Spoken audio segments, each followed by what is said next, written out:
Ji disorders of GIT यानी digestive system की बीमारियाँ।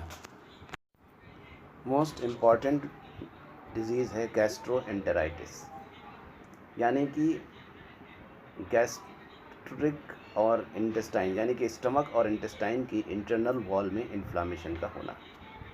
ये इन्फ्लामेशन वायरल भी हो सकता है और बैक्टीरियल भी हो सकता है।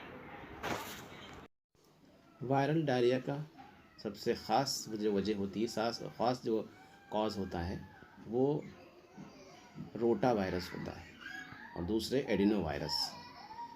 इससे वायरल गैस्ट्रोएंटेराइटिस होती है जिससे वाटरी डायरिया होता है।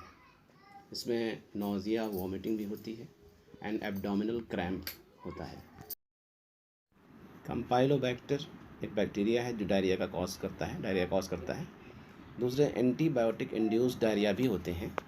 बहुत से एंटीबायोटिक इंटेस्टाइनल फ्लोरा यानी इंटेस्टाइन के जो यूज़फुल बैक्टीरिया है इनको मार देते हैं, इनको किल कर देते हैं, जिससे डायरिया हो जाता है।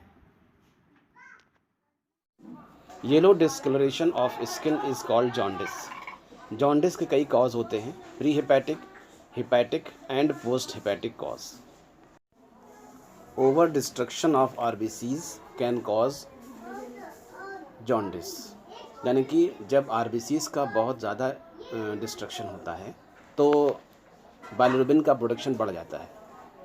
बाइलिरुबिन का ये बढ़ जाना pre hepatic cause of jaundice कहलाता है। Any liver disease like hepatitis या लिवर सिरोसिस या लिवर एब्सिस, ये बीमारियां जो है ये बाइल प्रोडक्शन में इनहिबिशन पैदा करती हैं, और जब बाइल प्रोड्यूस नहीं होता है तो बाइलिरुबिन जो फॉर्म होता है वो ब्लड में उसका अमाउंट बढ़ने लगता है। तो इस तरह से जो जॉन्डिस कॉज होती है इसे हम हेपेटिक कॉज ऑफ जॉन्डिस कहते हैं। गॉल ब्लैडर में स्टोन का फॉर्मेशन हो या CBD में स्टोन का फॉर्मेशन हो या एम्पुला ऑफ वेटर पर कैंसर का फॉर्मेशन हो, ये सारी चीज़ें बाइल के रिलीज़ होने में हिंड्रेंस पैदा करती हैं, रुकावट करती हैं।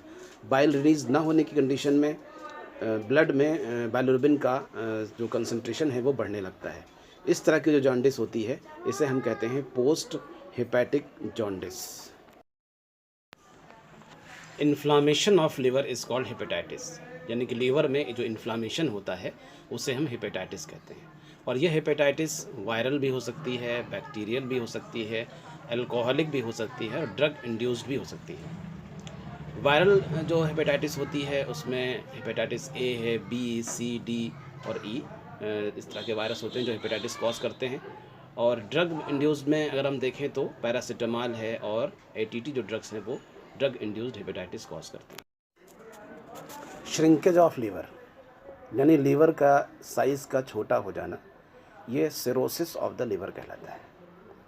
यानी कि लीवर की हेपेटाइटिस जब होती है तो हेपेटोसाइट्स की जो है वो निक्रोसिस होती है, यानी हेपेटोसाइट्स की सेल्स की डेथ होती है। उसके बाद उनमें फाइब्रोसिस होती है, नोड्यूल फॉर्मेशन होता है एंड फाइनली जो है वो लीवर का साइज़ जो है वो छोटा हो जाता है, जिसके नतीजे में सिरोसिस ऑफ द लिवर होता है। इसमें पोर्टल हाइपरटेंशन बढ़ जाता है जिसकी वजह से एसाइटिस होती है।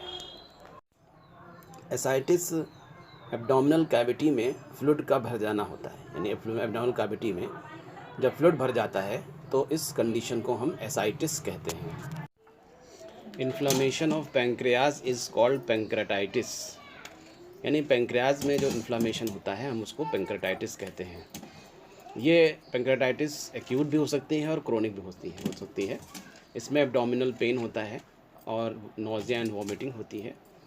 इसमें पैंक्रियाज के जो एंजाइम्स होते हैं वो पैंक्रियाज में ही के अंदर ही जो है वो एक्टिव हो जाते हैं और ऑटो डाइजेशन ऑफ पैंक्रियाज होने लगता है। Ascariasis and taeniasis are the worm infestation, यानी एस्कैरिस है, टीनिया सोलियम है और इसके अलावा और बहुत से वॉर्म हैं जो हमारे इंटेस्टाइन में ना जो है एज ए पैरासाइट रहते हैं। इनके जो है हमारे इंटेस्टाइन में रहने को हम वॉर्म इन्फेस्टेशन कहते हैं। Human faeces are called stool. Hard and delayed passage of stool को हम कॉन्स्टिपेशन कहते हैं, यानी कि जब स्टूल हार्ड हो और आसानी से पास न हो और रोज़ाना पास न हो तो इस कंडीशन को हम कॉन्स्टिपेशन कहते हैं। कॉन्स्टिपेशन से एनल जो पैसेज होता है, एनल जो वॉल होती है इंटरनल, वो उसमें डैमेज हो जाता है, जिसकी वजह से इसकी वजह से फिस्टुला या जो है एनल कैंसर होने के चांसेस हो जाते हैं। न्यू बॉर्न का पहला जो स्टूल होता है उसको हम मेकोनियम कहते हैं। स्टडी ऑफ स्टूल को कैप्रोलॉजी कहा जाता है। स्टूल की स्टडी डिफरेंट बीमारियों का पता लगाने में किया जाता है।